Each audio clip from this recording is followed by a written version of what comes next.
ഹനുമാൻ ജ്യോതിഷം എന്ന ഈ ശാസ്ത്രശാഖ എങ്ങനെ ഫലപ്രദമായി കൈകാര്യം ചെയ്യാം എന്ന് നോക്കാം. നിങ്ങൾ ഇന്നൊരു യാത്ര പോകുവാൻ ഉദ്ദേശിക്കുന്നു എന്നിരിക്കട്ടെ. ഗമന പരീക്ഷ എന്ന ചക്രമുണ്ട് നമ്മുടെ കയ്യിൽ. ഇതിൽ ഏതെങ്കിലും ഒരു പേരിൽ വിരൽ വയ്ക്കുക. ഹനുമാൻ എന്ന പേരിൻ്റെ പുറത്താണ് വിരൽ വെച്ചതെങ്കിൽ അടുത്തതായി നമ്പർ നോക്കുക. ഗമന പരീക്ഷയിലെ ചക്രത്തിൽ ഹനുമാൻ്റെ നമ്പർ 10 ഇനി ഹനുമാൻ്റെ ഫലങ്ങൾ വിവരിക്കുന്ന ഹനുമാൻ കഥനം എടുക്കുക. അതായത് ഹനുമാൻ്റെ ഫലങ്ങൾ വിവരിക്കുന്ന ഒരു കോളമുണ്ട് താഴെ ഹനുമാൻ കഥനത്തിൽ. അതിൽ 10 നമ്പറിൻ്റെ ഫലം വായിക്കുക. ഇതായിരിക്കും നിങ്ങളുടെ യാത്രാഫലം. നിങ്ങൾ യാത്ര പോകുന്നത് കൊണ്ട് നല്ലതുണ്ടാകുമോ അതോ ദോഷം സംഭവിക്കുമോ എന്നറിയാനാണ് ഈ യാത്രാഫലം നോക്കുന്നത്.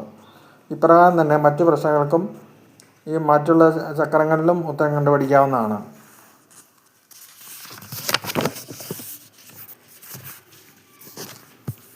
ആകെ 51 ചക്രങ്ങളുണ്ട്. ഓരോ ദിവസവും ഓരോ ചക്രങ്ങളായിട്ട് വീഡിയോ ഇടുന്നതാണ്. നിങ്ങൾക്ക് ഈ വീഡിയോ ഇഷ്ടമാവുന്നുണ്ടെങ്കിൽ ലൈക്ക് ചെയ്യുക, സബ്സ്ക്രൈബ് ചെയ്യുക, പിന്നെ ഷെയർ ചെയ്യുക.